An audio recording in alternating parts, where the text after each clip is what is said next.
Ahoy everyone, my name is Bobby Shortle, and I'm here with Nick Rocco Scalia, and we are the Intrepid Filmographers. Every miniseries we chart a course through the full filmography of an under-discussed genre or journeyman filmmaker.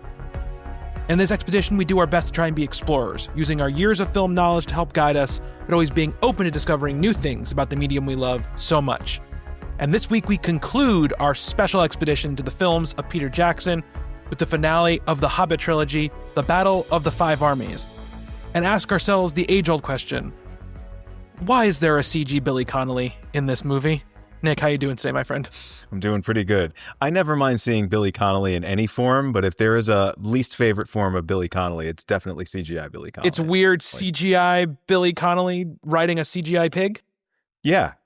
And I'm a much bigger Boondock Saints fan than anyone who does what I do for a living or does a show like this should ever be. But I love that guy and pretty much everything he's ever done, including that. Yeah, we'll get to his part in the Battle of Five Armies.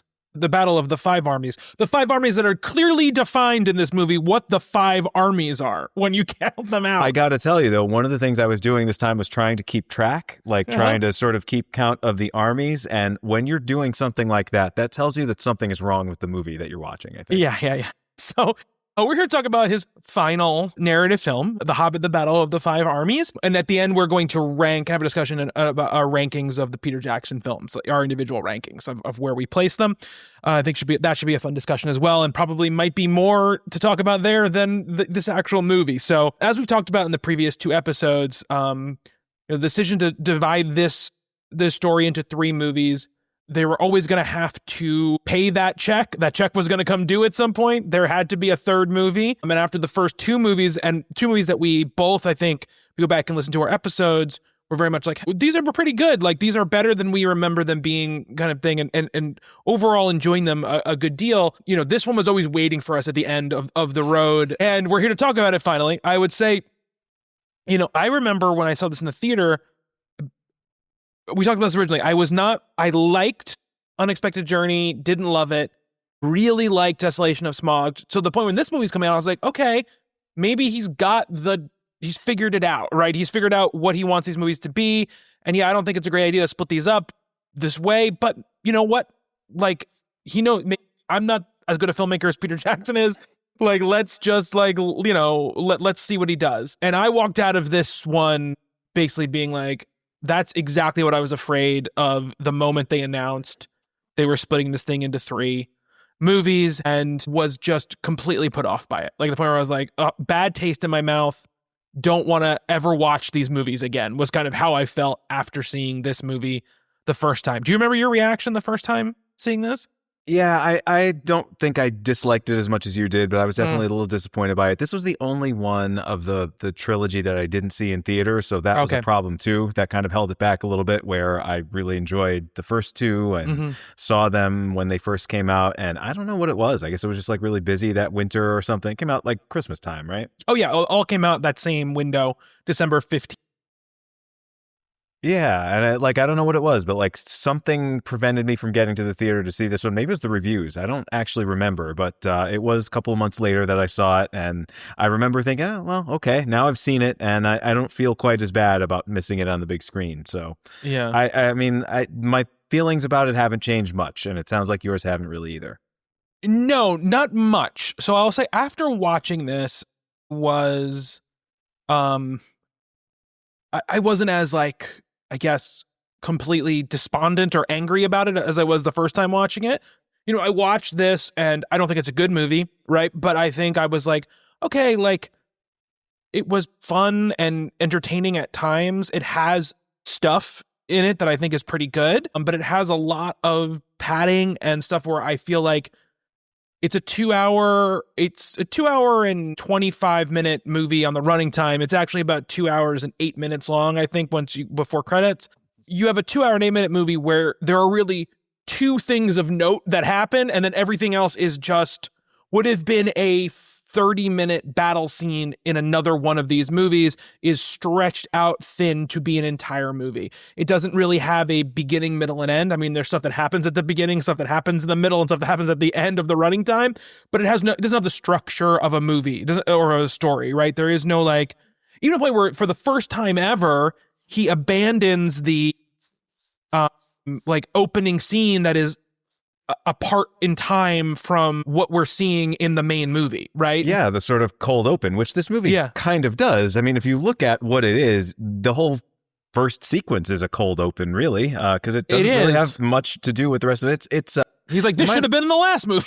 Yeah. Well, it reminded me of like a James Bond movie, right? Like you have this like awesome action scene at the beginning that lasts about 10, 12 minutes. That is usually an unrelated thing or like kind of prompts the thing that 007 is doing in the rest of the movie. And like, that's what the Smaug stuff at the beginning of this feels like. Yeah. Like it's a whole, like you could just chop that off, kind of end it there. There's this victorious moment at the end of that. And it's like, there you go. 15 minutes and we concluded the trilogy pretty successfully. Yeah. It's over. It's done. Smaug is dead. Yeah. So, I mean, And I thought, I was saying this to you earlier, and let's just get it out of the way now. My recollection of this was that was like 45 minutes or something. Like that was a ton of this movie. I remember structurally it was very uneven, but I didn't realize it's like 15 minutes. It happens. It's over. We're moving on to other things. Most of them kind of just show up in this movie. Like they were not really set up well in the other two. And here we go. Here's a new story that's nowhere near as interesting as the one that we just saw 2 movies that we're following through it. Yeah.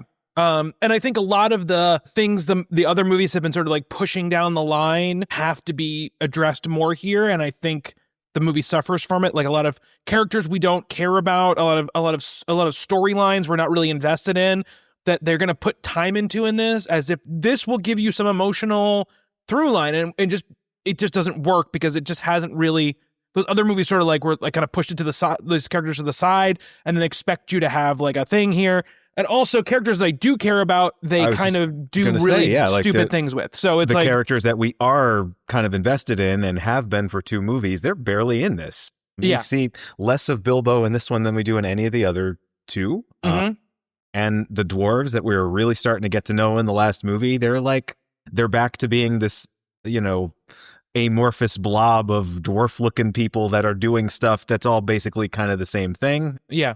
Like, very few of them have any individual moments in this, where there were some really great ones in the last, particularly in the last movie, but certainly in the original also. Yeah, it's kind of a mess in a lot of ways. Not like, I will agree with you, though. I mean, there are moments that are really great, really stirring, very Peter Jackson-esque. I mean, it is like, what's it, about an hour and 15 or hour and 20 minutes of this is just one sustained action sequence, which is impressive, technically. There's not much super memorable about it, but there are a couple moments in there where I was like, yeah, that's a quintessential Peter Jackson sort of thing there, and I really enjoy that. But like this is the one of the 3 where I was like, am I really watching a Lord of the Rings movie right now? Like, this feels like kind of something else entirely, and something not as good. Yeah, that's one of the biggest problems, right? So, I mean, let's just start from the beginning, because I think, like you said, there's not a lot to really break down here. So I think if we go like kind of block by block, it's probably the best way to dive into our thoughts on it. I think it opens with the Smaug scene, which I think is spectacular. It is really, really well done. It looks great for the most part. Smaug, once again, Cumberbatch gets to do his thing, and I really like the sort of like, you get an actual face-off between, the Luke Evans character, Bard, and the dragon, which I think is pretty cool. I think, and all that stuff feels the most Jackson-y stuff in the movie. I really like, how that is staged and put together. Though, the noose around, I think, this movie's neck in a lot of ways is this human storyline that they're trying to make as a pillar of importance here, which is like, I can get on board with the Luke Evans character and sort of his idea of what his character is, but I don't care about the political machinations of this town. I don't care about the master. I certainly don't care about the worm tongue-esque Alfred. Yeah, Alfred guy. He's prevalent in this movie. He was annoying in the last movie. He was one of the weakest things about it. The master gets killed kind of spectacularly here, which I love. That's a great moment here, one of the best. And then this character just keeps showing up, and we know that we hate him. We know that he's not going to make a hero turn at any point. Yeah. And it's not a good performance. It's not a fun character. He's just an asshole, and he's annoying, and you just want something bad to happen to him, and something bad's going to happen to him, and I don't think we have to wait. I don't want to have to wait 2 hours and 20 minutes for that. Yeah, every time you come back, I'm like, I don't need any more of this guy. Like, why do I keep getting this guy? You know, it's like he's doing the same beat over and over and over again. And that's the thing where it's like, you know, we talked about through all these movies, and I think, again, it's rearing its head the most here because this movie really becomes, I would say, like the most imitation fake Lord of the Rings movie of any of them, where it wants everything to be super serious, super life and death. So when you start throwing in characters like this guy, who is obviously like a very broad, very like, you know, children's character book bad guy, like it might as well be like, you know, in Lemony Snicket or something. You know, it's like, it just doesn't work here. Like, I just don't need a guy who's like, yeah, I wish Mr. Hobbit, you're gonna, you know, you little stupid Hobbit, I'm gonna whatever you know, like I dress up like a woman and stuff. I was gonna say the nadir of this movie is when he's dressed up like an old lady and someone questions his heroism. He says, also, hey, a brave man that wears a corset. Like, come on, bro.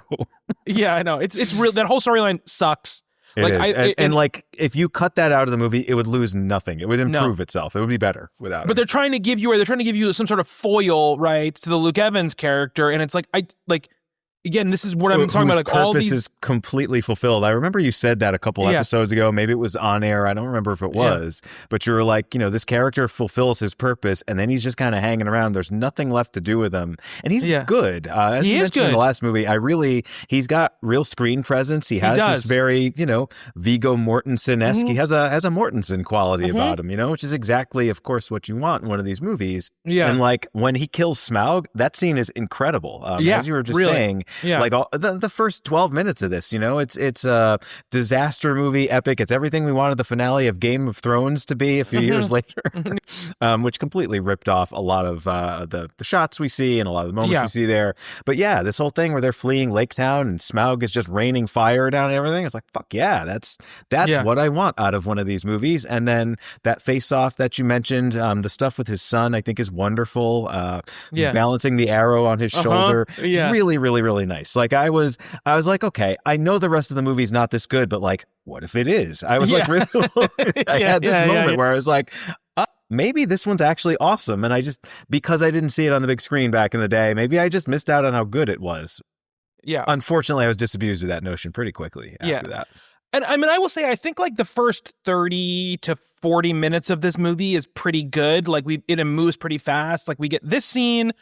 We sort of establish what's going on with the dwarves in the mountain, and we get quickly. And again, the movie is like speed running this like Thorin dragon sickness. He's gonna, you know, and really trying to lay on thick the gold is as you know, seductive as the ring. It's the ring, right? You know, like it's so obviously trying to do that, and we've seen that done so much better before by all these same people. Like that's another thing. Like I don't know how important that is in the book, but like I don't want that here, you know? Like it serves no purpose because it's just like I'd rather be watching Lord of the Rings, the original trilogy, where a character goes through basically this exact same thing.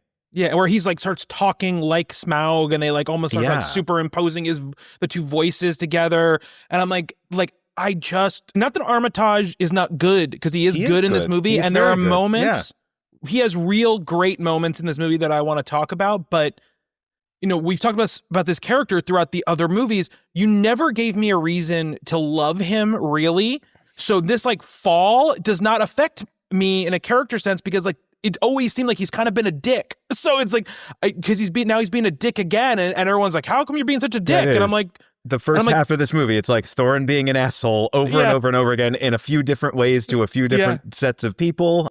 Yeah. You know, it's kind of just arrogant and you know, I guess the thing about the dragon sickness and all that, it's thematically relevant to this world, right? I mean, as you said, it's a parallel to The Ring, but like The Ring is in this movie too. So I know. Yeah, we need to have both of those things? I don't care about the Arkenstone. I'm sick of hearing the name Arkenstone because it just kind of reminds me of the Clintons. Like I feel like that's how he first came into power. He seized the Arkenstone from the wilds of Arkansas. And anyway, I feel like that plot is dealt with in the last movie to the point where we really don't need to see that anymore. Yeah.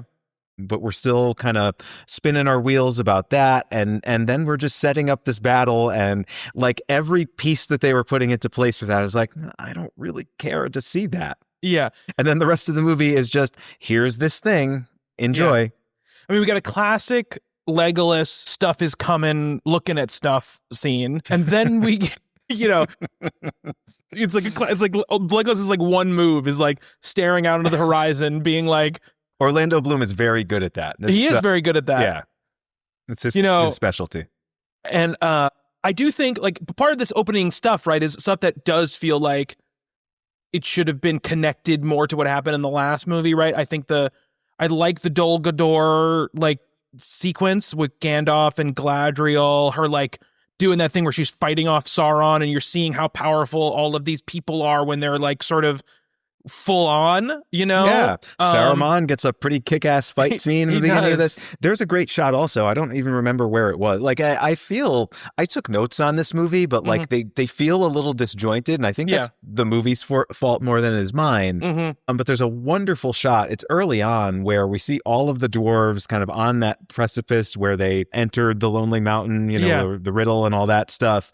It's overlooking Lake Town, which has been destroyed, but then, it's after Smaug has been killed and everything is kind of back to normal and they've accomplished their goal, which is not a thing you want your characters to do at the very beginning of a movie. Yeah, exactly. It's just a weird beginning to a movie. It sure is. And as you said, like, it made me dislike the ending of the last one even more. Like, I was kind of defending it the last time and you were, I think, right about it.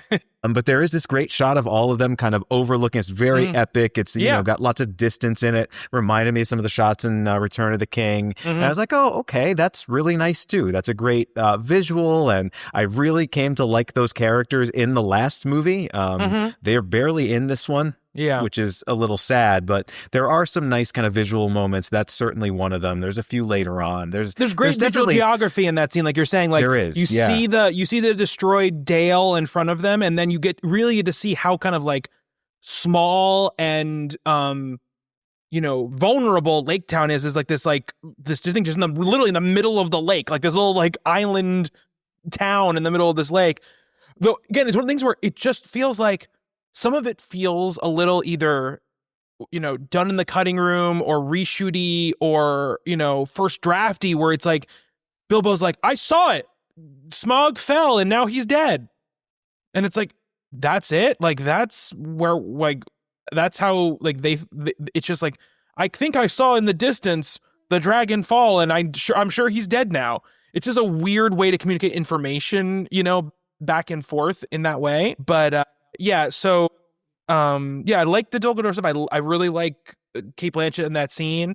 That is, like, straight out of Tolkien lore, like, while the stuff is going on at the Lonely Mountain, Galadriel's, like, tearing down the gates of Dol Guldur and, like, banishing out, the necromancer Sauron from it. I think it's really cool, in that. But, like, almost immediately we're like thrown right back into this like mishmash of dwarf stuff. Though some of the only dwarf stuff we really get.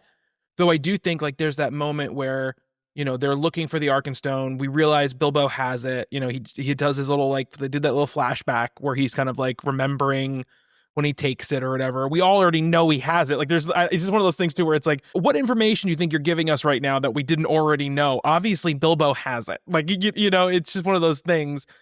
But I love the acorn, that little moment with the acorn where he's like, oh, it's an acorn from Bjorn's garden or whatever. That is nice, yeah. I'm going to plant it. And this one's where like Armitage, when he's allowed to play a little bit more of that, like, goodness in the character, I think really has the juice as a performer in it. Like he gets that smile on his face and they really have like a real moment together, which I really, really like a lot. And I wish there was more of that. I totally agree. And I feel like almost this entire trilogy, like all the Thorin stuff, I like his performance. I like the character.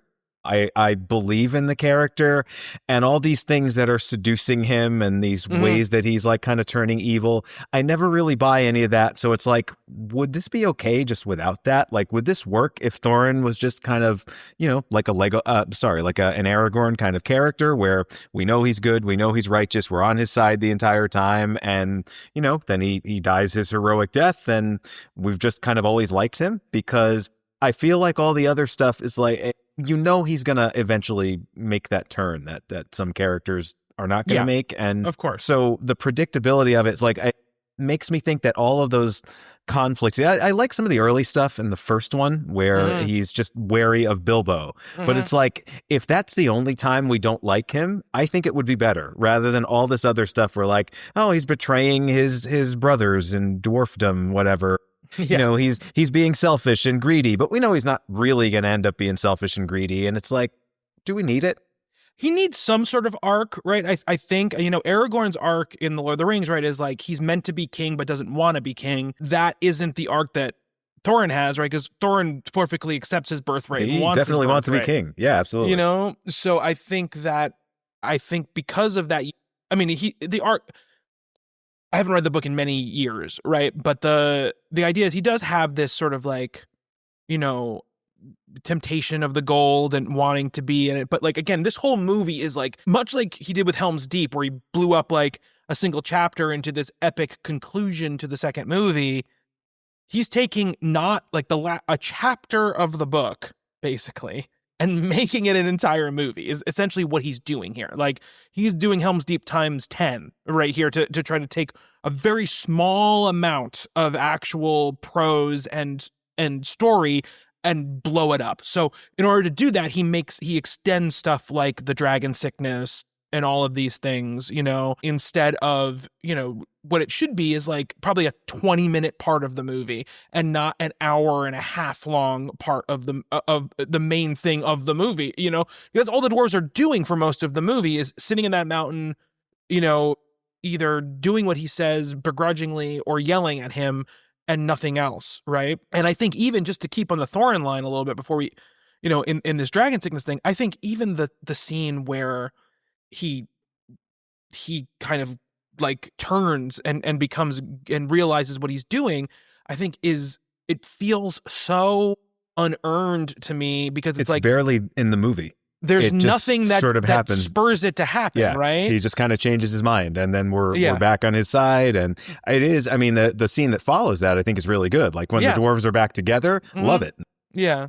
I just, as I was saying, I mean, all this other stuff in between, it's like it's all sort of a foregone conclusion, and we're wasting a lot of time on it. And it either needs to be developed further, or I think just needs to be gone entirely because it adds very little to this. Yeah. And I think too, the other thing about this movie that I think really we've been talking about in the other two movies in little bits, but once again, this movie has to like deliver on all the stuff it's setting up, is this trying to make the mountains so important to like the lore of Lord of the Rings. Like, it's so important because it is the gateway to the north, to the kingdom of Angmar. And if that kingdom reforges, what will happen to Middle Earth? And it's like, you should have just let this be a dark fantasy children's story and not try to make it a Lord of the Rings prequel. And this movie is stuffed full of so much of that stuff. It feels like it needs to connect it so directly to we never hear about the kingdom of Angmar. Like when they mentioned that phrase the first time, it's like, was that even mentioned in the last two movies, or are they just bringing that up now? They're just bringing it up now, you know, other than just saying the Witch King of Angmar, who is obviously the head of the ring wraiths. Right. The necromancer. No, he's like the ring wraith chief. He's like the guy who Eowyn kills in Return of the King. You know, he's like the chief ring wraith, basically. So like, that's a good movie. I love that scene. Yeah, it's a great movie. It's a great third movie. And, you know, I think, you know, and look, Angmar is a place, and obviously in the Lord of the Rings, you know, lore. So is that fortress they talk about, Dol. What was it? But what is the Angmar fortress that they keep saying? Oh, that is a cool. It's a nice looking, not nice looking, but it's a cool looking location. It's a very cool looking thing.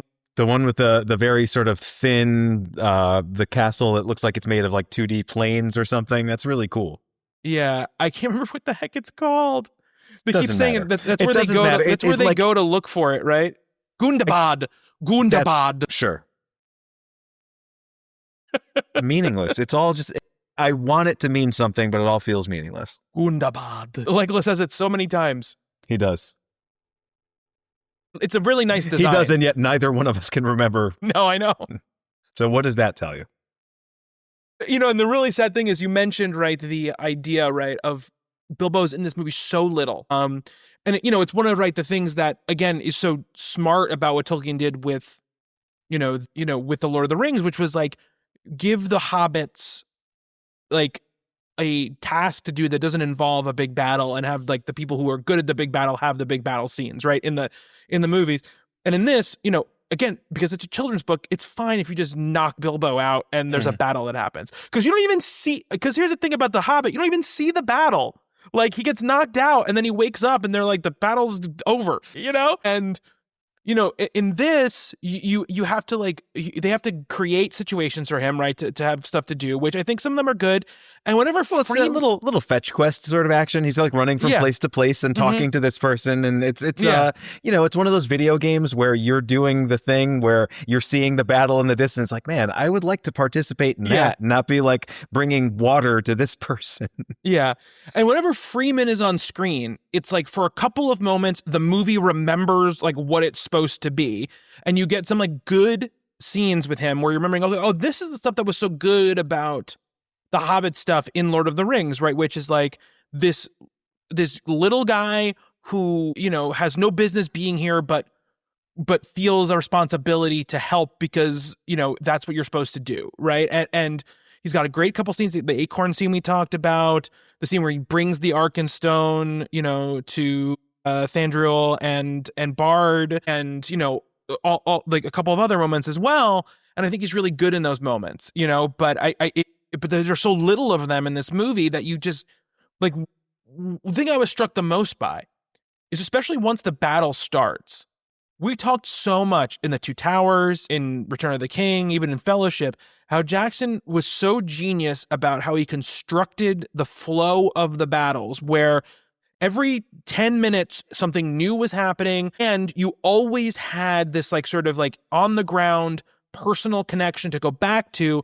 So the battles never felt overwhelming or exhausting, because they always had this pace to them where you had these things to go between, so you weren't just like tons of creatures fighting each other. This one fulfills the first part of that, right? Like, there is something new happening every 10 minutes, but we care less and less and less every time, because there is nothing to connect it, nothing to connect us to it. You're absolutely right. And so much of it is just gray things, CG things in armor that I'm like, wait, are these the dwarves or the orcs? It's very, very, and I will tell you, like, we've complained a little bit about the CGI in this trilogy, and people have. There's some genuinely bad, very rushed looking special effects work in this movie.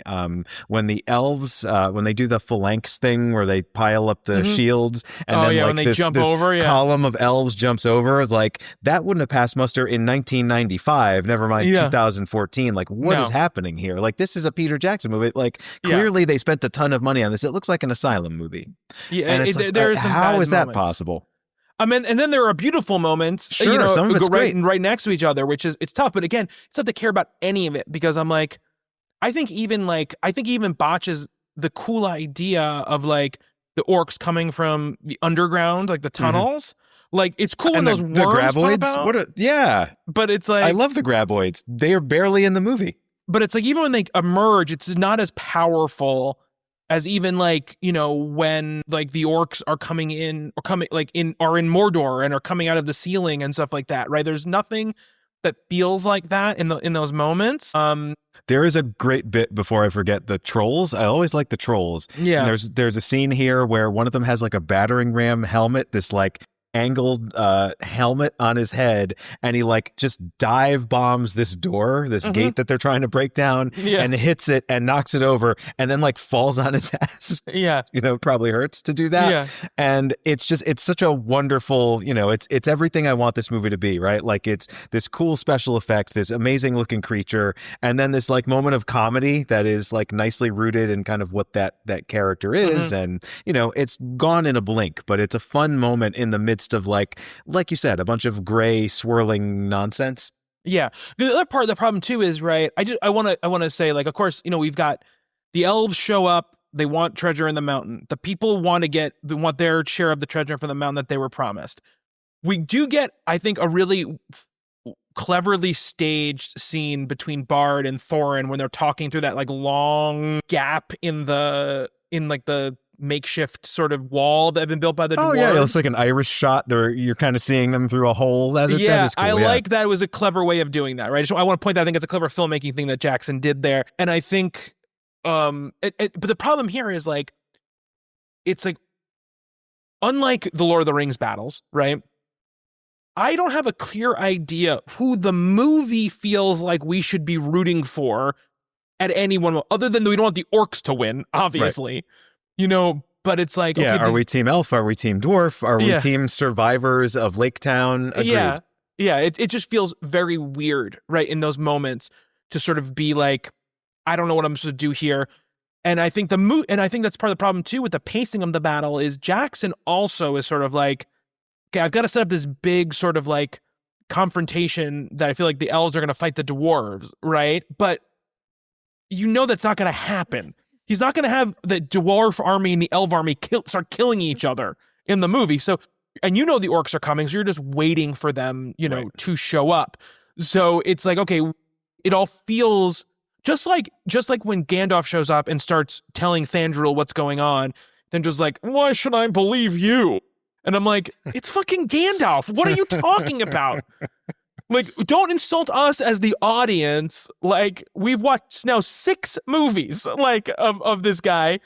You know, there's no way this elven dude would be, like, not listening to Gandalf. We know how the elves deal with Gandalf, and it's always with respect and, like, reverence, right? So it's like, I don't need this. Like, you know, I don't need them to pretend like they don't know what's going on. So all that just feels like, again, it just feels like padding. It feels like fluff to just get us to the point where the battle starts. And then when the battle starts, it's also not satisfying. So you get this big thing. And then there's this giant push in the movie narratively to be like, we got to get out there and help them fight. And I'm like, there's 12 of you.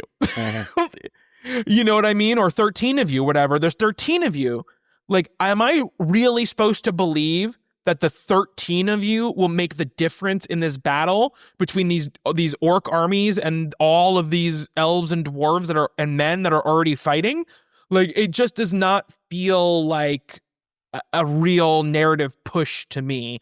To be like, unless Thorin joins this battle, we're lost. You know, right. Like it's such a weird feeling to me. And even the staging of it too. Like a lot of the battle scenes in this we see the dwarves and they're just cutting their way through like just endless waves. It's very much like a video game, right? Yeah. Like there's no drama about it. There's no real staging. They're just like swinging their swords and orcs are kind of flying all over the place. And a little bit of that, you know, we understand that they're very strong and they're very tough and everything. But like, you know, if you think back to like the Return of the King, which was a battle epic very much like this movie and clearly what this movie is trying to emulate, there's always stakes. It's always very clear. They're all very vulnerable and fallible, and you know, you miss a swing or something and someone hits you and you get knocked out and you have to get up, and there's like very little of that here. So even when clearly they're outnumbered, clearly they're smaller, and you know, these forces are encroaching on them from all sides, but like there's never a sense of like that danger that,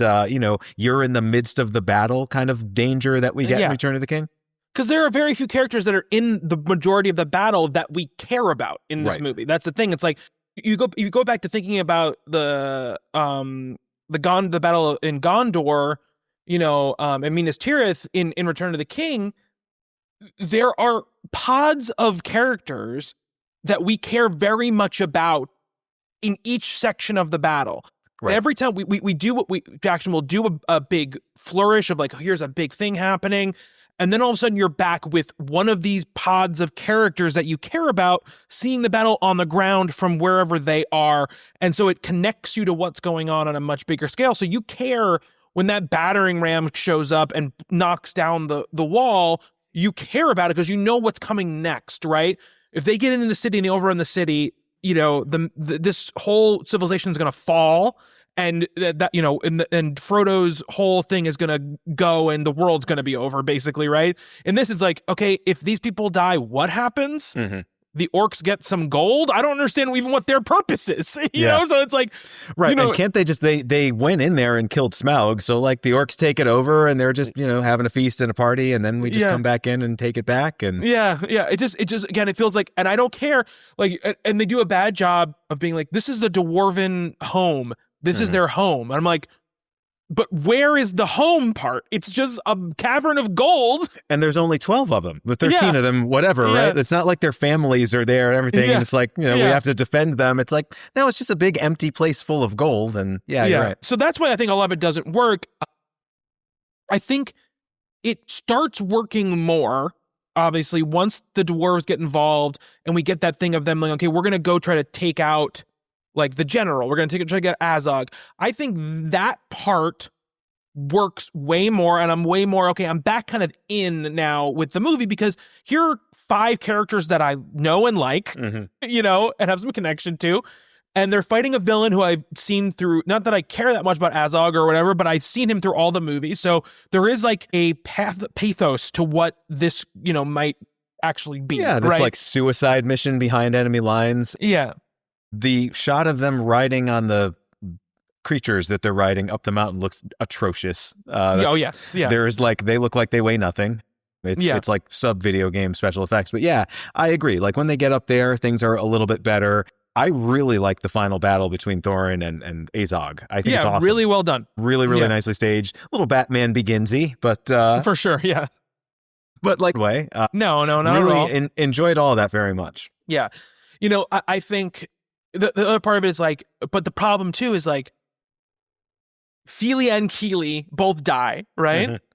I couldn't care less. Like, it's just like, it's one of these things where it's like, the way that both of them die too, I feel like is meant to really evoke a very strong emotion in you. It's staged in a way that you can tell they're like, here comes the gut punch. Right. These 2 characters that you adore are going to die. And I'm like, I mean, Kili, I have a little bit more familiar with because he's had a storyline. Right. Fili has had no storyline other than I am Keely's brother, young. Yes, exactly. That is his story. I mean, Toriel does her best. Like Evangeline Lilly does a pretty good job later on of selling why his death is meaningful and important, but like we shouldn't have to wait for her to say it, right?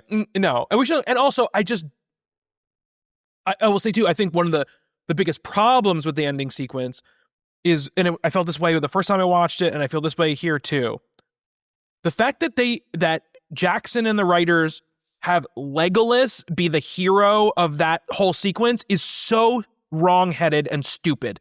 They've set up Tauriel as this new, super efficient, super badass elf, and then they just make her like the damsel in distress at the end of it. And it's just, and I'm not even saying this in like a Me Too like kind of way. I'm saying like just from a pure story perspective. Right? It doesn't work because like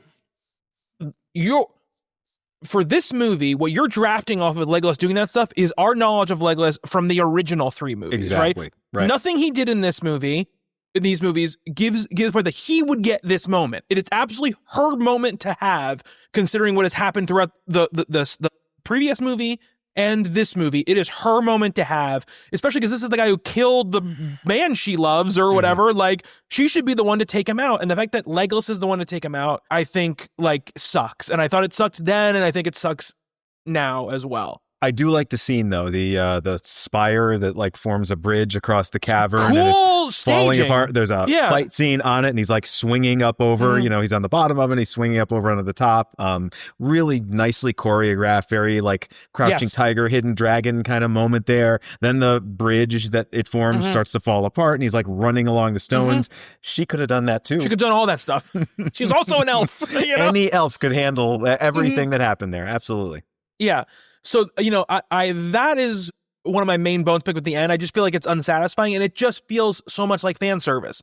It feels like, oh, we know you guys want to see Legolas do cool stuff again, so we're going to have Legolas do cool stuff again, because that was our fallback in the original 3 movies is, there's always a big beat where Legolas did something cool. So let's give him like a whole thing in this one. And he did it in the last movie. Like, we got it already. I know. We've seen it. I know. It's fine. Legolas has already had his time. I don't need to see him doing more cool stuff. I know he's capable of doing cool stuff, And I like the role he plays in this outside of that, right? Yeah, me too. As this kind of go-between Toriel and Thandril. Yeah.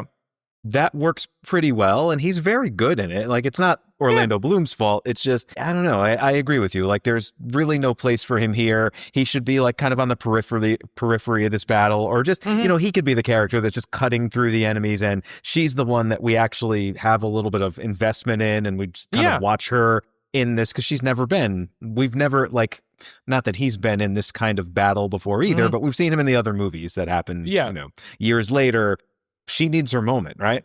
Because there's not going to be any more. We're never going to see her again. We're never going to see her again. And her last moment is like she gets like punched in the head and she's just sitting there crying on the ground. It's basically all it is, And so, and I also am not invested in like Legolas's like unrequited love for her or whatever. Cause like, she's not a character like in any of their stuff. So it's not like I'm waiting for this grand love story between them, so it just doesn't work from a story perspective. Like let Legolas be the one who is in danger and she saves him. And then she gets the cool like fight with this guy. Cause she's like, you killed the first person I ever loved. So like, I'm going to kill you. Right. So like we just got like a nice revenge story there. Otherwise it's just Legolas doing Legolas stuff, and it's just not as satisfying. I do agree. I think the Thorin fight scene is really good. It has a lot of good staging and little moments and little beats that I think really work. Azog under the ice. I love that little bit there too. And I do want to say, I think in this movie, they definitely leveled up the quality of CG on Azog and Bog, like the other main orc. They definitely look much more tactile and real in these movies than they've looked in the previous two. I thought from the moment you first see him in that one of like the second scene or whatever, I was like, oh, like they definitely like did a really good job of making this, obviously because he had to be a major part of the finale of the movie. So they're like, okay, let's, they definitely took a little bit more time on him. Kind of unfortunate too, though. I mean, they don't really do much through most of this battle either. It's like, okay, raise this flag to signal the people down far below us that are actually involved in all the action. Them kind of standing there is not that exciting. They're like, Azog the Defiler is here. And it's like, he's just going to stand on top of this hill. Yeah, he's General MacArthur or something like that. Like, we don't need that. And part two is like this thing, right, where the other thing where like, oh, that other army is coming and they're coming across this place. And then it really means nothing, because the eagles show up or whatever. And then, Deus ex eagle. Sure. Yeah. Again, Tolkien loves his eagles, but it's one of the things I did really like, though. We talked about how bad it looked when they were climbing up the side of the mountain. That scene where they're kind of like the Feeling Killy are on that one tower and they're on that other like section. And like the snow is like taking visibility down and they're kind of like trying to look through. Thought that looked really nice and like really tactile and real. I'm sure most of it was CG, but I think it looked really good. The eagles are cool too.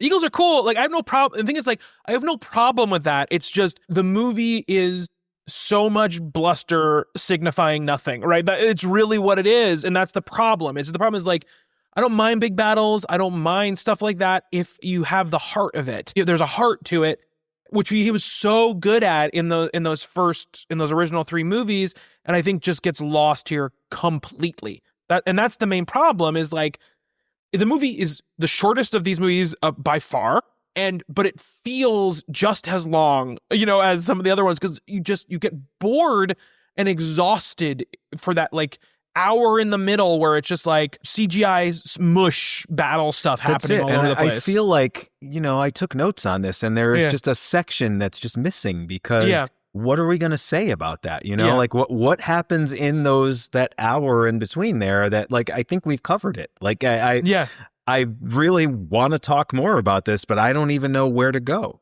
Yeah, I know. I totally agree with you. I think I will say one little bit I liked was when Thandril was on his big stag deer thing. That thing is awesome looking. And he bulled into like a bunch of orcs and they all got stuck on the horns and then he chopped all their heads off. And they all get beheaded. Awesome. Yeah. Yep. That was a really cool little bit. And then the deer dies like right after that. And there's just these things where it's like, he's going to leave. He's like, there's enough elf blood that's been spilled or whatever. And like, he gets like cut off by, the Legolas and, Evangeline Lilly, who's all of a sudden her name escaped my brain. Toriel, her name escaped my brain. She'll always be Evangeline Lilly to me too. Kate She'll Austin. Kate from Lost. Yeah. She, again, something where it's like, you are asking me to feel something in this scene that I don't feel because I don't have any investment in the dynamics that are happening here. You spent very little time on them.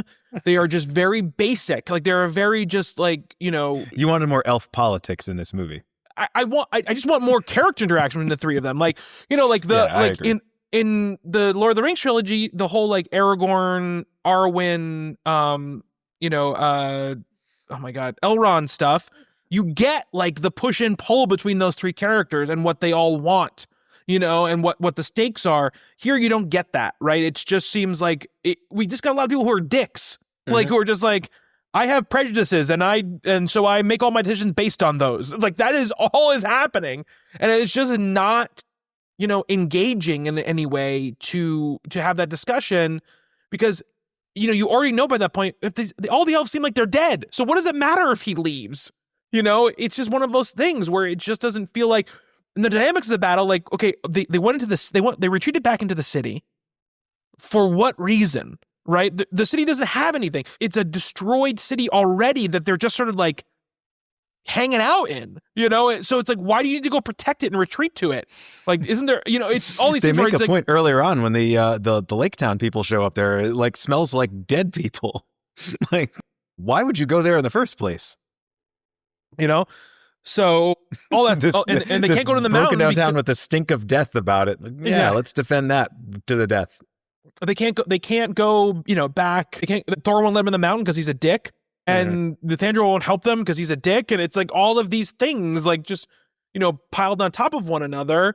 And it just becomes frustrating as an audience member because you're like, when you could clearly say like, well, if one person just said this, the whole thing wouldn't have happened, And so it's just, there's a lot going on in those moments that is just frustrating. Thorin's death scene, it's great, mostly because I think the two of them are really great in it, right? Again, it's not like any of the big death scenes in the Lord of the Rings movies. Like, it's not like it feels like it wants to be the Boromir scene, right? See, in some ways. I thought it was pretty close to that, if not the equal of that. I was really... I think that's the thing I was talking about before. I really like Thorin, and he's the character we see probably second most. Him and Bilbo are kind of the heroes of this trilogy, and to see one of them fall like that, and the way he kind of comes to this realization in the moment of his death, and like the love that clearly Bilbo has built up for him over all this time. Martin Freeman is incredible in this scene. He's incredible. It sells this so well, and I just, I might have gotten a little choked up there. That's what I mean. They're so good in it. I think it paves over a lot of the work that wasn't done to earn emotional payoff, because you say the love that's built up between the two of them. If you can point to me the scenes in the movies that show that love. No, I agree. It's little moments. It's not even scenes. It's like Bilbo does something that surprises Thorin. Thorin, like in this very fatherly way, is like, oh yeah, good on you, son. That kind of happens periodically through the first two movies. And like, that's what I'm thinking back to when they have this like really lovely scene on top of the mountain together. But it's not earned fully, and it's I think built up. I used that phrase before. I think that's incorrect. It's hinted at more than it's developed. This scene is great acting, and it's really well written. Terrific. Yep. So beautifully shot. Just very. It's got everything that it needs. If the whole trilogy was like this, it would be as good as the original. And I think not focusing on building that relationship better throughout the three movies is, like we said, it's what you're missing the heart of. That thing of the thing in many ways. And I think that I do love, and I'm pretty sure this is a Tolkien line almost exactly, but I do love the thing that Thorin says, where he says, if more people valued home over gold, the world would be a merrier place. Was really, really nice. Little moments too, like I just want to rewind, like when Bilbo first shows up to warn them, right, about what happens. I love the way that Armitage says, like, Bilbo. Like, like when he sees him, like he never expected to see him again after what he did, and I love like that little moment, between them. I love that Bilbo goes back to the mountain after he gives the Arkenstone and tells him to his face what he did. I like all of that stuff, quite a bit. So, I think Freeman is great in all three of these. I think he is great. And I think, again, if the movies were structured a little differently, were focused down a little differently, if after Del Toro leaves, Jackson has more time to like sit with the movies and figure out what he wants them to be. Maybe you come out with a better result, right? The problem with this movie is this movie makes it hard to recommend any of the movies, because it's like the first two I think are very good. But if you're going to watch the first two, you got to watch the last one, right? You're not going to watch, and the last one, the second one doesn't end until you get to this one. Yeah.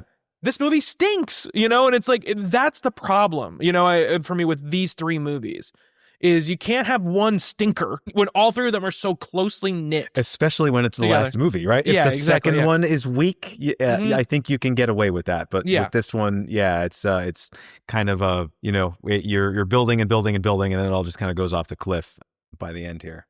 Yeah. I will say the thing for all the stuff we talked about that I don't like, the thing I hate the most in this whole movie is that stupid scene with Legolas and his dad. Oh, God. He's like, you should go north to the Dunedain. There's a man there, the son of Arathorn. They call him Strider. Yeah. He's like, oh, okay. I'm like, we don't need this. Why is this in here? Like, I know the Lord of the Rings comes next. It wasn't some grand question in my mind is how did Legolas meet Aragorn?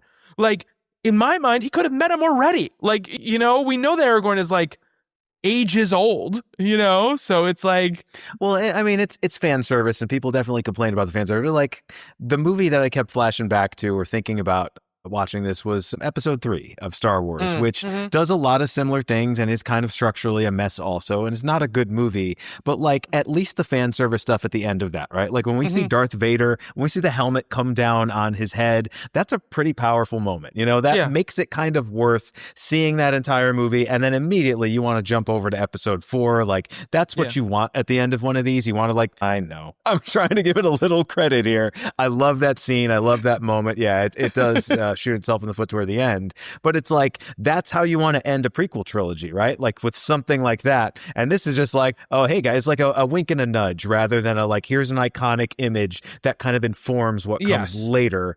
This is just hey guys, remember that Lord of the Rings movie? Pretty good, right? It's like the Ron Howard film Solo, A Star Wars Story. Haven't seen it, but I've heard that. Yeah. I think the worst parts about that movie are the part where they're like, this is a Han Solo prequel. Like everything. I think that movie is generally pretty entertaining and a lot better than people give it credit for. But the moments where it's like, he says shit like, I've got a good feeling about this at first, or the way he gets they're like, when he gets to like his name, they're like, oh, what's your name? He's like, Han. He's like, oh, well, who's your tribe? Like, what's your last name? Or whatever, and he's like, "Oh, I have nobody." They're like, "Oh, Han Solo." Like that's where you get Solo from. Yeah, dude. I didn't know that. I've heard a lot of bad things about that movie. I hadn't heard that. And it's I know he gets the blaster, and at some point, there are some things that really work about that movie. As just like if it was just a movie about like a smuggler in the Star Wars space adventure, would have been really fun. Yep. And there are really fun stuff about it. I still recommend that movie to people because I'm like, it's a lot of fun if you can ignore the stupid prequel stuff that's in it, right? But I mean, this one, just cut the scene out. Yeah, it doesn't affect anything in the movie. Nope. Story's over.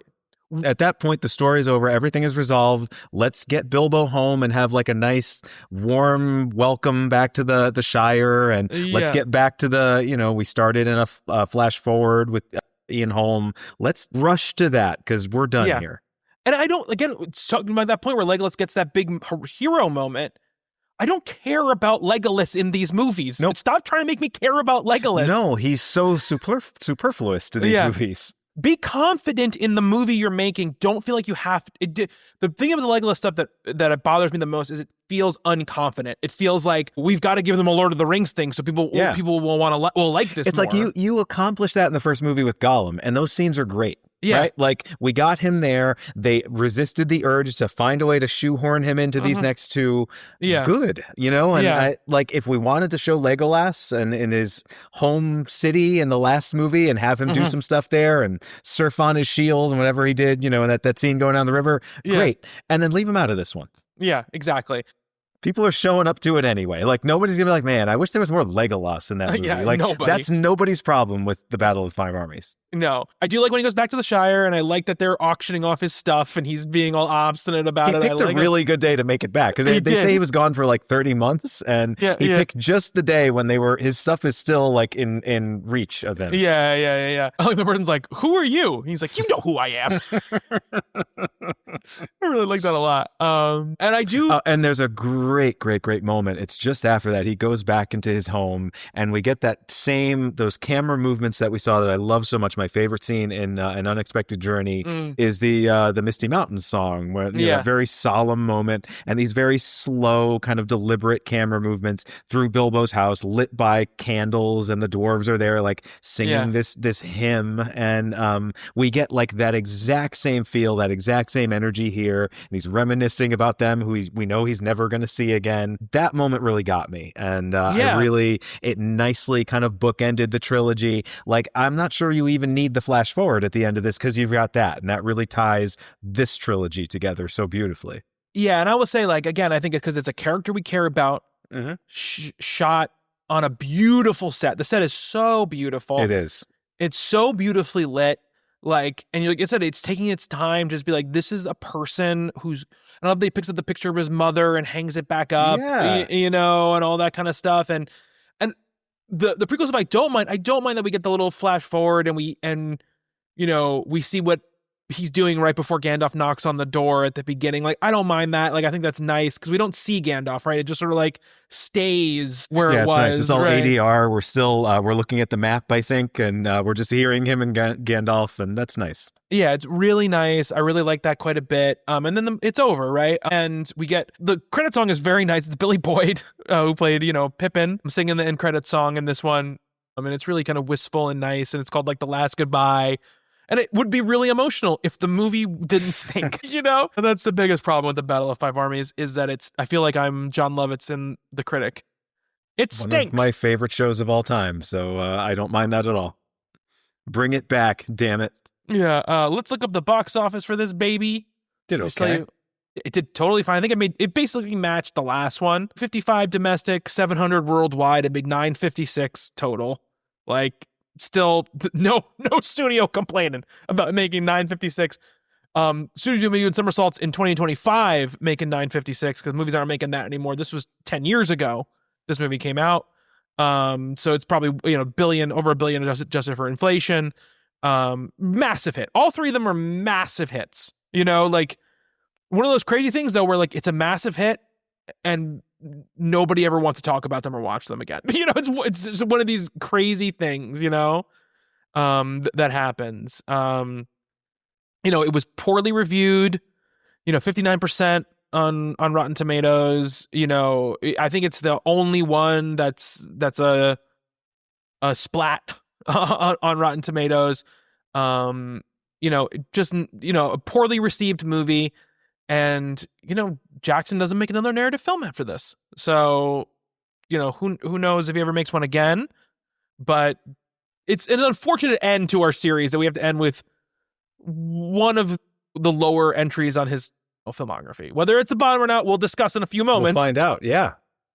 For us. But, I guess now that we're at the end of it, how do you feel about Jackson's career as like a block, as a whole, like as a story of, this kid from New Zealand who started out making no budget, horror movies to, the biggest blockbuster filmmaker in the world, basically. I'm so glad Peter Jackson exists and that he's had this career. He is, again, we talked about it back when we discussed his first few movies, right? Like, he is just a kid who was drunk on movies, happened to live in a place that was very conducive to shooting really cool looking movies, and, took that and ran with it. And always, there's an integrity about him that I really appreciate, right? Like, he said it right from the beginning. Making the movies that I want to see. And even though there's compromises along the way, like there's always going to be, and every filmmaker has had to do that, or you go out like David Lynch, where no one will give you money to make movies anymore. So it's like you play the game, or you just stop doing what you're great at. He never had to do that, and he was always able to find a way and, put his heart into things, even like this movie that we just talked about, right? Like, you can tell he didn't half-ass it. He did this trilogy kind of under duress, but he did the best he could with it, and not all the decisions were great, but like, he loves this world, he loves this lore. It just, like, seeing these movies again, we'll talk about it when we do our list, our rankings and stuff like that. It was very hard for me to do because I thought so many places were kind of interchangeable, and there were so many times like, oh, but I really love this movie and I want to put it up higher, but I can't rank it below this one, which is so awesome. I'm always very wary, especially the older I get, of blockbuster level filmmaking, AAA type stuff, because it's just been so bad lately. And like, even his worst movies in that sort of realm, there's still really good stuff in them, like there is still a beating heart and craft and care. And, he's kind of still that kid in a lot of ways. And I really hope he makes movies again. I've said that about a lot of filmmakers that we've talked about that have kind of not retired, but kind of semi-retired. The world kind of needs Peter Jackson, I think, at this point. And I really, whatever it is, does he ever return to Tolkien, do you think? Is there a possibility of him doing another story in this universe? I don't think so. I feel like he didn't even want to even make these 3 movies, so I don't think so. And I probably wouldn't want him to in most ways. I mean, he's producing that Hunt for Gollum movie that's coming out. That I think I don't want anybody else to do it. Maybe that's it. Maybe if somebody's going to do it, I want it to be him. Or he's not directing it, obviously. No, I know.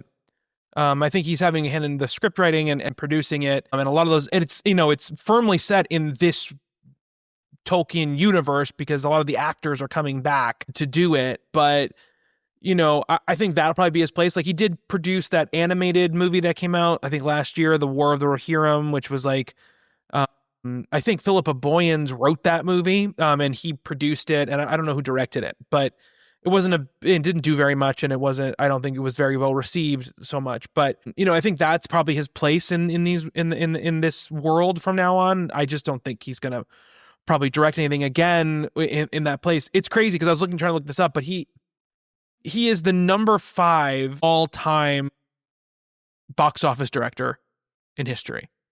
Like, I'm talking worldwide box office. The average of his movies, a kid from the sticks of New Zealand, right?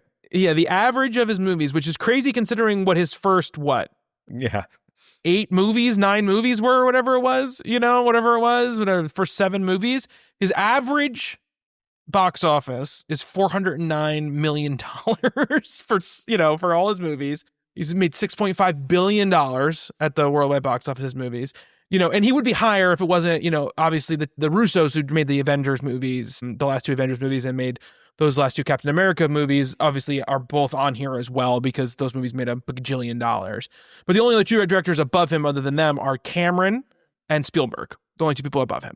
So, like, when I think he's earned his place in, right? Yes, absolutely. And I think when people think about him, and more so than the Russos, for sure. I mean, the Russos are very much like really good at a certain thing, but obviously cannot been successful at all outside of Marvel.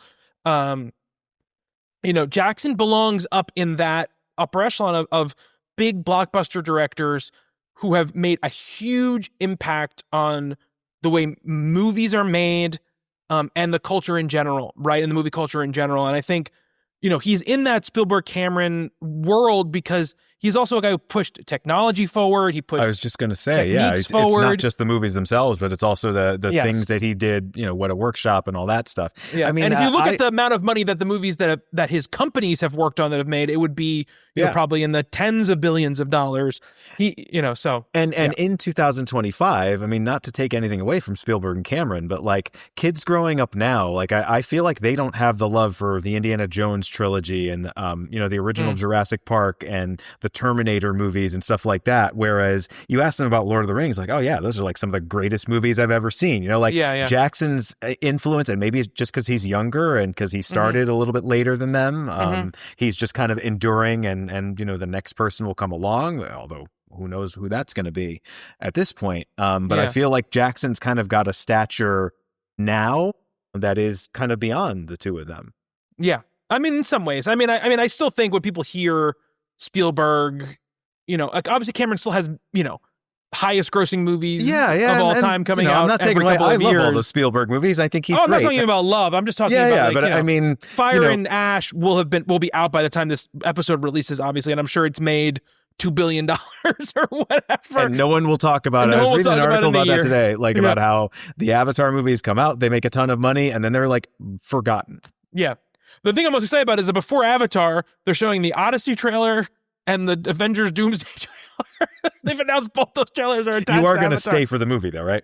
Yes, of course I'll stay for the movie, and I will have a harumph feeling about it, like I've had about all of them. I really liked the last one.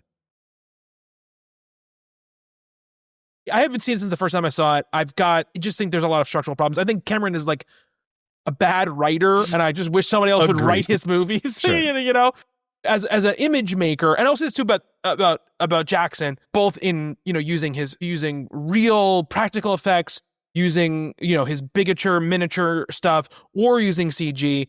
He's one of the most interesting and diverse image makers, I think, in the history of movies, right? There's even stuff in this Battle of Five Armies we're talking about, in that CGI mush battle scenes, where if the movie was any good, you would be talking about some of these things that he does, where you're like, I've never seen, this was before Dune, these fucking worms coming out of the thing, and, giant trolls coming out, and, crazy stuff happening. Troll with the battering ram helmet. Love it. Never going to forget that. There's just stuff, and there's some ones where you're like, whoa, look at that, and he has a different way of doing it than those other guys we're talking about too, right? They're obviously Spielberg, Cameron, these are some of the other great image makers in the history of movies, but Jackson just has that more wild sense to what he does, that more sort of freewheeling, willing to go for something that might not work. Something that might look totally ridiculous. And sometimes it does. Sometimes it does. Way more than those other guys. I think Spielberg, Cameron, a lot of the other big blockbuster filmmakers, they will do amazingly composed, great, both practical and effects image making, but they have a much more they know what looks good. Yeah. And they're going to make sure they do that, and they know how to make an epic image. And so does Jackson, but Jackson also was but what if I do a weird thing with the camera, here that no one's ever seen before? What if I do slow motion and it's bad slow motion for no reason? This kind of stuff where sometimes it looks good, sometimes it works, sometimes it doesn't, but he really is always trying stuff. You can feel that kid, like you mentioned before, the kid from New Zealand still being but what if I just get down a little lower with the camera and what if I put it inside this hole and put whatever, he's got that still in him, even in the Battle of Five Armies. I talked about that shot through the barrier between Bard and whatever. That's really nice. Yeah. It's that could have looked bad. That could have been the wrong choice, but he does it anyway because he still has that feeling about him, And maybe he's not making movies right now because he doesn't have that feeling right now. He doesn't have that energy to do that stuff. Well, that's it. He's done. I mean, this is basically work for hire, but it doesn't feel like work for hire. They feel like Peter Jackson movies. Even this one feels like a Peter Jackson movie. Yeah. I think feels like the least Peter Jackson movie in any of these, for sure. Definitely. But I agree with you. I completely agree with you. It's been a really fun ride to go through all of these movies and kind of see that progression and see the ways in which the stuff that happens in 2015 that cost $300 million is totally different, but also in some ways still evokes the stuff he was doing, for no dollars, when he was first starting out. It's really fascinating to see that through line all the way across his career. Absolutely true. There are dead alive shots and heavenly creatures shots all the way through his career. He was doing stuff because he had no money. Then they give him all the money in the world, and it's we'll just do this but bigger. Yeah, and it's no, this is what he likes to do. It's not just because he didn't have money. He had, and maybe he developed that sense, right, because he didn't have money, but he didn't abandon it once he had it. He didn't become handsomely mounted stage productions, right? Once he got the bag. And the one time he tried to make a prestige pick, he completely failed. So yeah, he did. He completely failed. Also a really weird movie too, which is it's one of those things where you just can't help but be weird. So it's just in his blood, I think. All right, we want to do rankings, Nick? Yeah, let's do it. So we've got 13 movies. We've got 13 movies that we're gonna do. We're gonna start with 13 and go to 1. Do we want to do what we normally do, which is one of us will say a movie, if the movie is higher on one of other lists, we'll wait to talk about it until we get to that higher point. Yeah. I feel like there's going to be a lot of similarities here. I do too, but like you said, there were kind of three distinct like sections of this list for me, right? There is like the stuff I think is bad. There is the stuff I think is like fun, but like not amazing. Then there is like the great stuff, and then there's like, I guess there's poor. Then there's like the masterpieces to me. Like, you know, there's like, but the stuff that's like the toughest part for me was like the stuff that's like fun and really good, but I don't think is great. That was the hardest little like, I think it's like three movies for me to like I don't feel rank. like there's much of that in Peter Jackson. To me, it's like there's stuff that's bad. There's stuff that is like, I would watch it right now.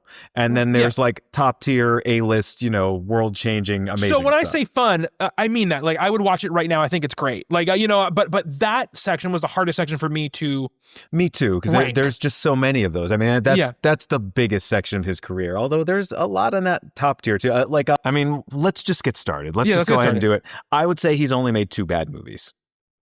I would say he's made 3 bad movies. Okay. So all right. You want to lead us off? Yeah, my bottom is Meet the Feebles. Okay. Is that higher on your list? Slightly. Yep. Slightly? Like one higher? One higher. Yes. Okay. So wait, let's do this. Maybe we'll do the bottom 2 because they're going to be the same. My 13 is The Lovely Bones and my 12 is Meet the Feebles. Okay, yeah. It's just same thing with me, but flipped. I knew it. Mostly because I think the ambition and skill on display in Meet the Feebles is obviously well beyond the budget that he's working with and is very impressive. But I hated watching every single moment of Meet the Feebles. Me too. And so for me, it's my least favorite of his movies because it's the one that I could never recommend to anyone and I would never want to watch a frame of again, you know? So that's why it's the bottom for me. Totally fair. The reason why I ranked it a little higher than The Lovely Bones is because I feel like he set out to do something with Meet the Feebles and he fucking did it. He did. You know, he had a vision. He executed it. I don't ever want to see it again. I agree with you. I would never recommend it to anyone. I would never want to tell people. Like, I don't even want to tell people that I've seen it. Although the whole world that listens to this show, they know that I've seen it more than once. I talked about my experience with it. Yeah. It's not even, I wouldn't even call it a bad movie, to be honest with you. I think Meet the Feebles is like, I could see Meet the Feebles being someone's favorite movie. I don't want to meet this person. I don't think this person is well adjusted. That person should be in jail.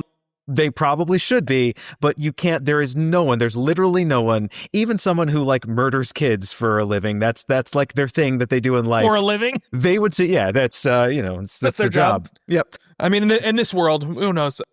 Even that person would watch The Lovely Bones and like, yeah, you know, I sort of see a little bit of myself in that character, but this movie doesn't really work. You know what I mean? Like, The Lovely Bones doesn't work at all, but there are stuff in The Lovely Bones that I think there are moments that I think are good. Sure, and we talked about it. I think about a third of that movie is good. I think all of Meet the Feebles is of a piece with itself, and it all is exactly what Peter Jackson wanted it to be. It's not what I wanted it to be, but I give him credit for following through on this ridiculous artistic ambition that he was able to. I think what else could have done? You know, like The Lovely Bones, you could talk about. Oh well, you know, if this scene was a little bit different, or they developed this part of it more, or they hadn't gone this route. With Meet the Feebles, it's like exactly the movie that it should be. It is the ultimate version of itself, and I gotta give it props for that. That said, I'm never watching it again. I agree with you 100%. I don't want to see a frame of it. Yeah, that's really for me. I mean, again, I do agree with you. I think that yes, he did make exactly the movie he wanted to make. I just hate it so much that I can't put it anywhere else but the bottom, even with all the problems that Lovely Bones has, because I think Lovely Bones has a ton of problems. But like we talked about when we were watching it, it did move at a good pace, and I felt like, you know, I wasn't bored by it. And so does Meet the Feebles. It's like 88 minutes long. Yes, but it felt like it was 7 hours long to me because every moment I was in hell. That's true. Every moment of seeing that fucking fly. Oh, God, and the rabbit with the boils. Yeah. Disgusting. So those are our bottom 2. My number 11 is Hobbit Battle of the Five Armies. Ooh, okay. I have it a little bit higher. Okay. You have it much higher, or do you have it slightly higher? Yeah. One higher? One higher again. So what's your number 11 then? My 11 is Bad Taste. Okay, so it's so funny. We exactly flipped. Sorry, so let's deal with these two again, like we did with the last two. So I feel the same way about, I guess, this flippin' ranking as you do about the other two, which is that I think Bad Taste is exactly the movie he wanted to make, right? I think it obviously has a lot of like stuff that's like, okay, we don't need this big gunfight here or whatever, but I think it's a ton of fun. I think it's really funny. I think it's really impressive for, his age and what he was doing. And like, I could say to somebody who like likes schlocky, like, kind of funny horror and be like, yeah, watch Bad Taste, right? I feel like we just spent an hour talking about Battle of Five Armies, but for me it's just a little bit like maybe kind of how you feel about The Lovely Bones, which is like it's not at all. I don't think it's the movie he wanted to make probably when he started out, and it's just got all of these deficiencies that I think for the class that it's in make it just not a fulfilling movie to watch. Basically. That's fair. I mean, I think I ranked Battle of the Five Armies a little bit higher just because there are moments, and we've talked about them. We don't need to talk about them again, but there are points in that. I mean, the first 12 minutes of that alone, just the Smaug stuff is pretty incredible. And I think is of a piece of those other two movies, or with those other two movies that are higher up on my list. I love Bad Taste. Don't get me wrong. So like everything above those bottom two for me, I think is good. It's a very, there, you can draw a line, those bottom two, and even Meet the Feebles. It is very well made for what it is. I just don't like it. But like basically everything but The Lovely Bones succeeds on some level. The reason why I rank Bad Taste there is just because, it actually has a very similar problem to Battle of the Five Armies, where it kind of devolves into these like very boring battle scenes for a lot of its running time. And they're just less exciting to look at in that because they're like shot on 16 and, his friends running around the backyard. But do you remember the scene where he has to drink the throw up? It's amazing, sure. But I do think there are moments that are better than that in Battle of the Five Armies. And so that was my only reasoning for that. I get it. No, I totally get it. And for me, I think that, here's the thing. I think Battle of the Five Armies is a bad movie. Like, I think it kind of stinks. It's a stinky poo-poo movie for the most part. Using that word, yes. With some good moments, right? And some really good scenes, and obviously some really high-level image-making things that happen. But that stuff really stands out to me. And there were, there were things in Battle of the Five Armies that really emotionally grabbed me, or like visually grabbed me, or just, intellectually. There are some nice ideas in that movie. You weren't emotionally grabbed when they blew up the cow or whatever? No, but when the back of his head came flying off and he had to patch it back up, I did feel for him. It was pretty good. That's pretty good. Love Bad Taste, though. Again, I'm like, of the two of us, right? I like schlock, I think, more than you do. You do, for sure. I like splatter more than you do. I like punk rock, indie horror stuff more than you do. Yeah, for sure. You'd think that I'd rank that higigher, but yeah, I would. I'm going to go with the safe choice for this one out of those two. Okay. My number 9 is, so these next 3 were the hardest ones for me to put in the order. I put it in order, and in another day I might put them in a different order. I'm going to say like 9 through 5 is that way for me too. Number 9 is King Kong for me. Okay. Higher for you? No, number 9 is also King Kong. Yeah, that's what I thought. I think we have a very similar feeling where, actually, I thought it might be higher for you because when we talked about it, you were a little more effusive about it than I was. There's stuff I really love in King Kong, but there's stuff I think doesn't really work in King Kong, and it didn't. That was the one that I saw for a second time that like kind of went down a little bit in stature for me. This is the most surprising one for me when I was making the list, where I was like, I had this list going kind of the whole time we were watching the movies, where I just kind of was adding them to this list as we went. So I just kind of have a preliminary idea of, in the moment when I was watching it, how did I feel above it? Because, obviously we're doing this over many, many weeks.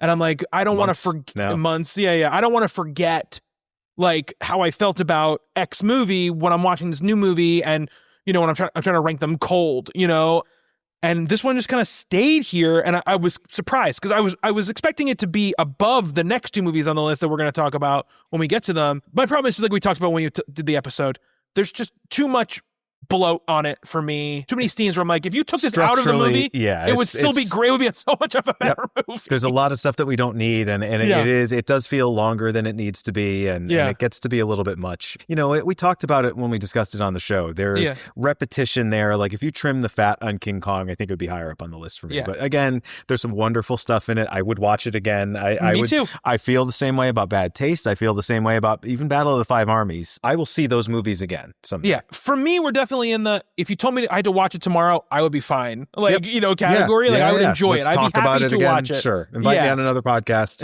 Exactly. Like a great performance of Naomi Watts. the gorilla is effing amazing in it. Yep. You know, like there's some great stuff in it for sure. And I the love mezzanine of the theater collapsing when King Kong grabs on it. Wonderful. Yeah. New York looks great. Love the way New York looks in this movie. Opening is really, really well done. Yes. There's a lot of great stuff about it. And again, like you said, this is a really good to great movie that I would happily watch again now. But that's it. Like if King Kong was the best movie of a filmmaker, you'd be like, pretty good career there. That guy knows what for he's the previous filmmakers we covered, it would have a chance. Yep. You know, it's, for some of them, not for all of them, obviously, but for some King of them. Kong is one of the better movies we've talked about on this show. Yes, and it's low on Peter Jackson's list. Or I'm sorry, number 9. Yeah. So I think our number 8 and 7 are going to be the same, but maybe flipped around. I'm guessing. Okay. So my number 8 is Hobbit: Unexpected Journey. Okay, and my number 8 is The Frighteners, and my number 7 is The Hobbit: An Unexpected Journey. Wow, The Frighteners is that low. I did not expect that from you. Okay. Love it. Surprised. Don't get me wrong. I know you knew, but Great I'm surprised. movie. So let's talk about Unexpected Journey really quick. Just go over it. We talked about it a couple weeks ago, so we don't have to talk too much about it. But you know, I think just a really effective, sweet movie, which has some structural problems, like we've talked about. A little too much like episodic vignette type of stuff. But I think, it has a real emotional core to it. I think that works with some really, really good performances in it, despite some subpar CG at times. So that's where I'm at with it, with that one.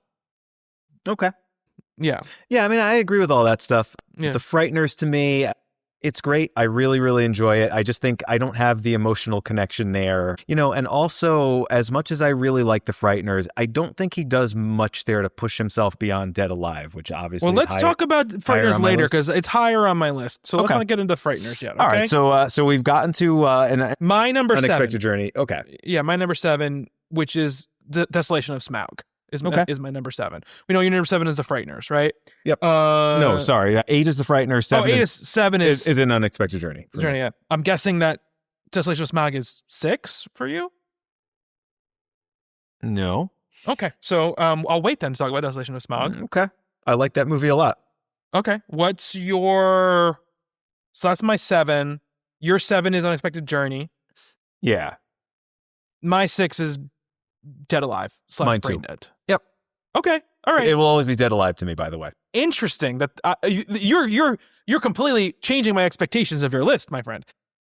Did you think I'd have that higher or lower? Yes, higher for sure. I thought you'd have it higher. I mean, not crazy higher, because we're getting to a point where like you're getting to 5-star movies at a certain point, 4 or 5-star movies, depending on what ranking system you use. I mean, I think like it is the apex of that kind of filmmaking, right? I was just going to say, it's the pinnacle of splatter filmmaking. Yeah, like, you put this in Evil Dead 2 sort of like, I feel like for me, in like the pantheon of like, you want to see the best examples of these kind of movies? Yep. Here you go, Too bad, because if you want to see the worst example of those kind of movies, I can give you 1,000 titles. Yeah. Whereas if you want to see the top tier stuff, it's basically those two. Yeah, I mean, those two are obviously, I think of a piece that they feel like kindred spirit type of movies in many ways. So there's a ton of iconic stuff in Dead Alive, and I think obviously just unbelievable practical effects, like one of those things where obviously some of it obviously looks like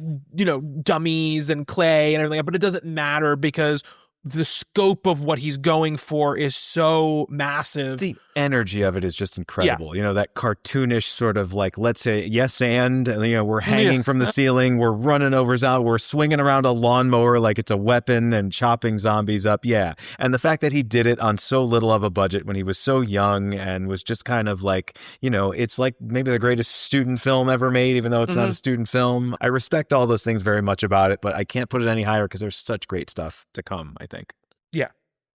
All right. So my number 5 is The Frighteners. So obviously you mentioned it was your number 8, right? Mm-hmm. Frighteners. We talked about it a lot on the show in that episode. I mean, it has, some of it is a like, it just place in my sort of life sort of thing, which I can't shake, in many ways. But I do just think it's like talking about how Dead Alive is like this pinnacle of this splatter filmmaking.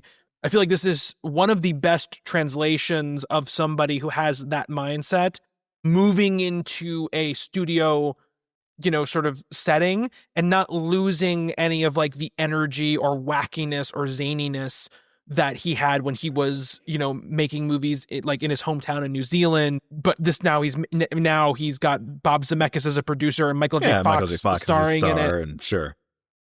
And I just love the energy of it. And I think there are just so few movies like The Frighteners, right? There are just so few movies like that are out there. I love how much it's like, obviously Jeffrey Combs is unbelievable in it. I love him in it so much. It's just one of those movies that I just have this, when I watch it, I just feel great when I'm watching it, so it's my number 5.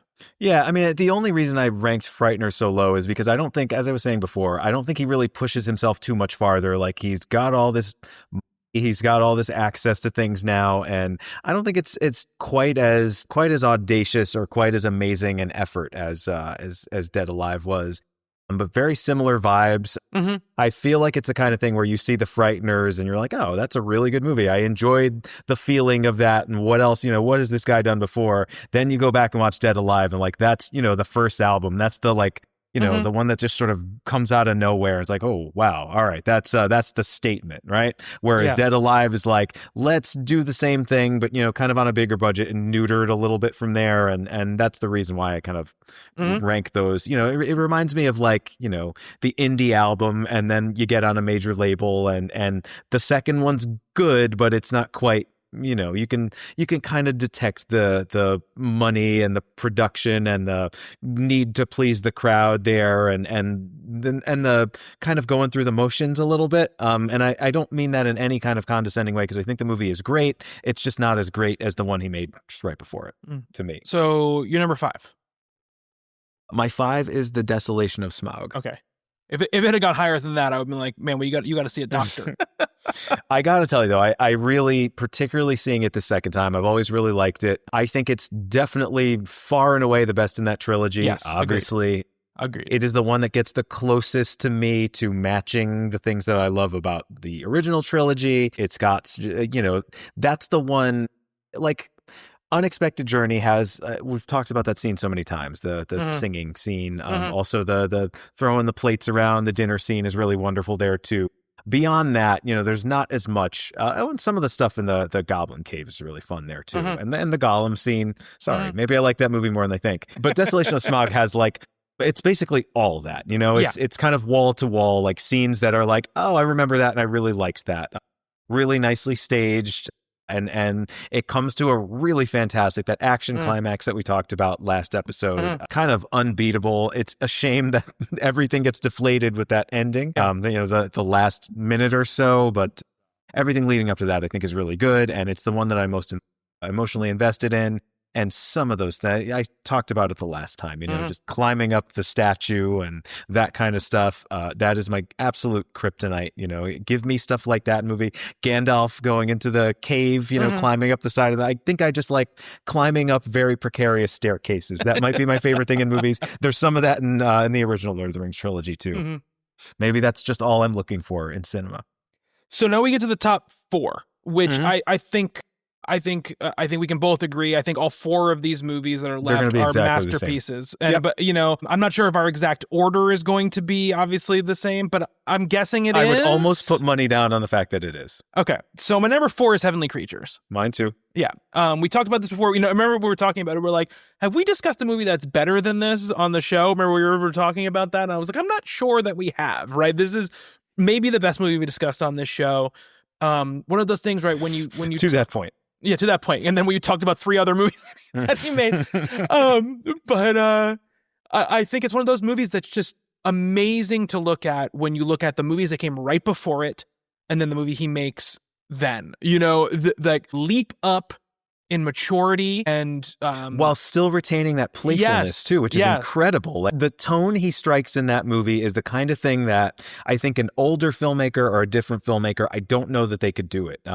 It is, it makes me sad that he's never made, I don't know that there is another movie like Heavenly Creatures, right? Like that does as much as that does in the way that it does it, really, really doesn't glorify, but really makes us sympathize with characters who are murderers, and who are, the fantasy life that they have, the relationship that they have. Like, it's a movie about friendship as much as it is a movie about murder. And the fact that both of those things work so brilliantly, that's like, very high level cinematic storytelling there. And it's, you know, if that was the best movie he had ever made, or that's the best movie any filmmaker had ever made, that's an incredible career also. That's a world beater. That's exactly. Yeah, exactly right. That gets you into the history books. Absolutely. Yes. So my number 3. Like, drop the mic in 1995. I'm done. I'm made done. My movies. I'm out. I'm out. I'm going to go be a sheep farmer. Yeah, exactly. My number 3, and this is where I'm not sure about our 3 and 2. So this is where I'm not sure. My number 3 is Lord of the Rings, The Two Towers. Mine That's too. My number. Okay. All right. So then we do have the same exact order then. Yep. Yeah. I mean, I don't know what there's more to say about. We should just do these 3 and then just sort of talk about Lord of the Rings in general as a closing. Okay. But Two Towers is my number 3. Return of the King is my number 2. And number 1 is Fellowship of the Ring. Yep. I will say, seeing Return of the King this time, there was part of me that was leaning towards switching those. I've always maintained it is a better movie than Fellowship of the Ring, but the love that I have for Fellowship of the Ring, you know, kind of supersedes everything. So it is a very personal choice, but like being introduced to that world and those characters and just this incredible epic storytelling vision, you can only see it for the first time once. So I just... You know, I Return of the King has so many great scenes, does so many things so well, and Two Towers too. You know, I forgot how good that one actually was. All 3 of them are 5-star movies. They are. Yep. This is the funny thing about like ranking anything and putting numbers on anything, which is that like I can tell you that I think Two Towers, Return of the King, and Fellowship of the Ring are all 5-star masterpieces. Yep. But when you tell me you think Return of the King might be a better movie than Fellowship of the Ring, I'm still like, you're crazy. And isn't that hilarious when they're all just like, I think they're all 5-star masterpieces, right? But if there was a ranking for me above like perfect score, like that's a Fellowship of the Ring would be for me. You know, it's just, I think just from, you know, emotional delivering in an emotional way, you know, economy of storytelling, you know, pure just focus down on characters and really spending time with characters. I think it just is a masterstroke of this type of movie. Like I just don't think any other movie has ever done it as good as Fellowship of the Ring has done it. You know, those 3 movies, I think are basically the crowning achievement of blockbuster filmmaking. It's as good as you can hope that those kind of movies to be. Yep. You know, and it's astounding that he made them and that they all worked and that they were all as good as they were, you know? Yeah. Yeah. I couldn't say it better myself. And it's, you know, whichever one you like the best, it's the greatest trilogy of all time. It is the one and I remember when they came out and I always loved my Star Wars movies, you know, the original trilogy, obviously. I was a huge Indiana Jones fan when there were 3 movies in that trilogy. And those started coming out and I was like, oh, this is the one now. Like that, I never thought I would see anything to blow away my expectations of what this, you know, high level blockbuster filmmaking could be. And handily those movies did it. So, yeah. And, you know, it's one of those things too, where, you know, you realize, especially after watching, right, the 3 Hobbit movies, and I don't mean this in derogatory to 3 Hobbit movies, because we've talked about how much we actually really like 2 of them, right? It's just that they came out and were developed and made in the perfect time when things hadn't gone fully over to digital CG world. There was still a lot that had to be done practically to make it look good. And that sort of scrappiness that he was able to bring from his previous filmmaking and be like, no, I want this to be tactile and physical. And I have this, you know, a physical effects studio that I want to give all this work to, like, and so they're going to build all this stuff and, you know, and then we're going to create this digital department to take care of this. Like these movies are made 10 years later, they're all digital effects. And I don't think even if the stories are exactly as good and they're exactly as good, I just don't think they hit the same and I don't think they're as timeless as they are. And also I was thinking about this too, like the late 90s and you know, 2000, 2001 or so. I mean, obviously a formative time in my life. I'm really coming of age as a person who loves movies. But the things that I was really into back then, you know, I was kind of over my blockbuster thing, you know, that I really enjoyed when I was a kid. But like the things I was really, you know, I was getting into Paul Thomas Anderson and Wes Anderson and Tarantino. And, you know, that was the thing. That was the hot thing at the time, you know, kind of still was. That 90s boom was still happening. I was like, yeah, like if this is what I'm going to watch now, you know, I don't care about what Hollywood is puking out every summer or whatever. You know, not that I still went to see all those movies.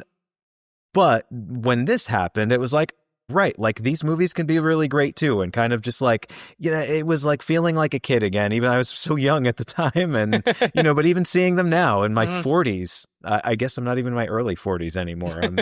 I'm moving very close to the mid-range, but still there is a joy in these movies that is a very sort of childlike wonderment. Like that is so hard to do, and it feels just so effortless for Peter Jackson because, like we keep saying, he's still that person. And, sometimes I think everybody needs to get back to that. Yeah. Get back. Well, yeah, he also made that movie.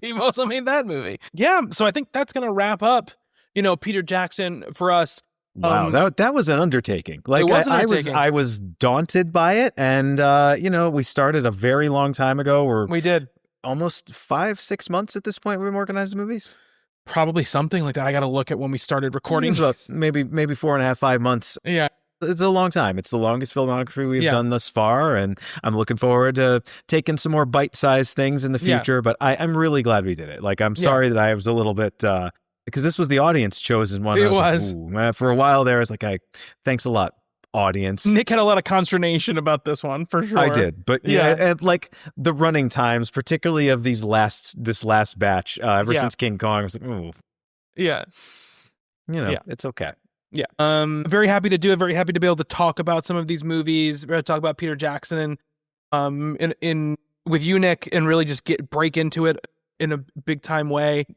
Obviously the most like culturally significant filmmaker we've talked about, by a large margin. Our show kind of mission statement is to not talk about directors who have had this kind of cultural impact. So, we're not going to do it a lot. We're only going to do it when the audience votes on it. But, it was really great to do it and fun to do it.